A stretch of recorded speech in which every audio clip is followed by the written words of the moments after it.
आदाब, मैं हूं मुमताज आलम रिजवी। बात करूंगा कर्नाटक की, जहां से एक बहुत ही बुरी खबर आ रही है।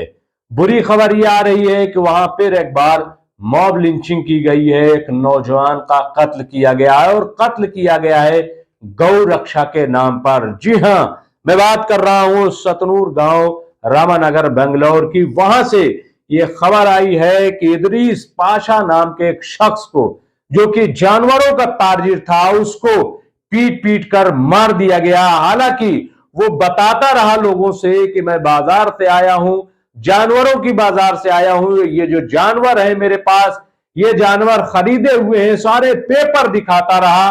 लेकिन उसको पीटा इसलिए गया क्योंकि उससे 2 लाख की डिमांड की गई कि 2 लाख रुपए दीजिए।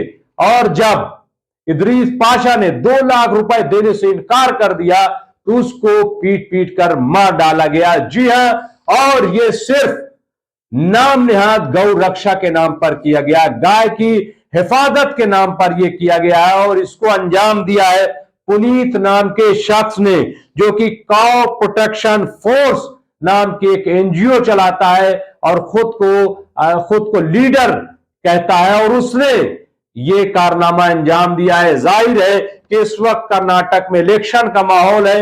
10 मई को कर्नाटक में पोलिंग होना है, चुनाव होना है, 13 मई को रिजल्ट आना है। लेकिन उससे पहले ये एक बड़ी घटना कर्नाटक से आई है। जी हां, कर्नाटक में अभी तो आपने सुना होगा कि यूपी, गुजरात, हरियाणा, बिहार, इस तरीके से, लेकिन अब कर्नाटक से यह खबर आई है कि वहां भी गौ रक्षा के नाम पर इस शख्स का कत्ल कर दिया गया है। हालांकि अब यह मामला पुलिस में पहुंच चुका है। पुलिस ने इस मामले को दर्ज कर लिया है, जांच शुरू कर दी है और कत्ल की एफआईआर यानी 302 के तहत मुकदमा दर्ज कर लिया गया है। दरअसल इस शख्स को, जिसको मारा गया, इदरीस पाशा की लाश सड़क के किनारे मिली है और उसके बाद पूरा मामला जो है अब ये सामने आया है। लेकिन ये कितना अफसोसनाक है कि एक शख्स बार बार ये कह रहा है, दिखा रहा है पेपर कि देखिए हम जानवरों की बाजार से आ रहे हैं, ये हमारे पास पेपर्स हैं,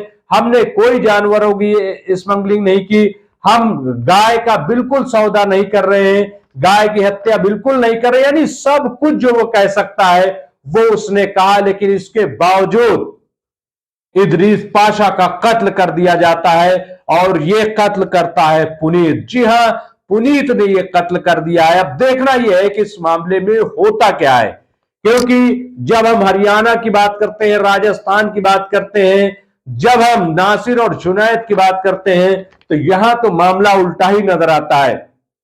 यहां तो धरने प्रदर्शन शुरू हो जाते हैं, महापंचायत, मुजरिमों की हिमायत महापंचायत शुरू हो जाती है। अब जबकि कर्नाटक में चुनाव है तो देखना होगा कि वहां क्या नाटक होता है। क्या जो मुकदमा 302 का दर्ज किया गया है उसके तहत पुनीत को गिरफ्तार किया जाएगा? क्या उसको कत्ल के तहत सजा दी जाएगी? अदालत में क्या होता है? ये तमाम चीजें हैं। बहरहाल, लेकिन ये अफसोसनाक ये है कि आखिर ये घटनाएं, ये हादसा रुक क्यों नहीं रहे? ये कौन लोग हैं? क्यों 2 लाख रुपए उससे मांग रहे थे? और मैं आपको बता दूं, यही का मामला नहीं है, बल्कि ज्यादातर जहां इस किस्म की घटनाएं होती है वहां भी पैसा ही का लेन देन का मामला होता है। रोका जाता है गाड़ियों को, उनसे पैसा मांगा जाता है। दिल्ली में भी इसी मामले में खुलासा हुआ था और आपने देखा होगा कि 2-3 पुलिस वाले भी सस्पेंड किए गए इसी मामले में। तो बहरहाल ये क्यों होता है? ये कौन सी गौ रक्षा हो रही है? ये कौन सा मजहब है? कौन सा धर्म है?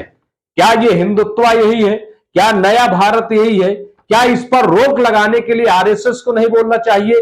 क्या डॉक्टर मोहन भागवत को इसको रोक लगाने के लिए कोई मुहिम नहीं चलानी चाहिए? क्या इसी तरीके से ये मॉब लिंचिंग होती रहेगी और फिर कहा जाएगा वासुदेव कुटुंबकम, फिर कहा जाएगा अखंड भारत? तो क्या अखंड भारत ऐसे ही बनेगा?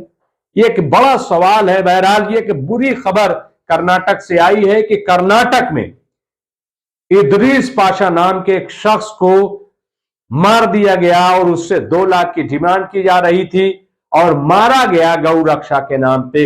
ये बहुत ही अफसोसनाक है और मैं समझता हूं कि भले ही इलेक्शन हो, लेकिन इस मामले में राजनीति नहीं होनी चाहिए, सियासत नहीं होनी चाहिए, क्योंकि इससे न सिर्फ कर्नाटक का बल्कि पूरे देश का नाम खराब होता है और पूरी दुनिया में मुल्क की थू थू होती है।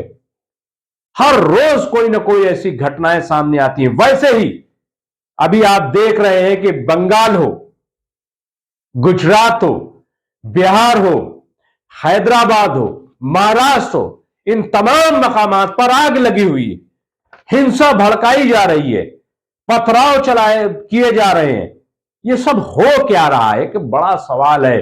बहरहाल मैं समझता हूं कि इन तमाम चीजों पर रोक लगनी चाहिए। मेरा मकसद हमेशा यही रहता है खबरों का कि सही खबर लोगों तक पहुंचाई जाए और तशद्दुद जहां कहीं भी हो, जहां भी गलत हो रहा हो, कोई भी गलत कर रहा हो, उसके खिलाफ सख्त कार्रवाई होनी चाहिए। शुक्रिया।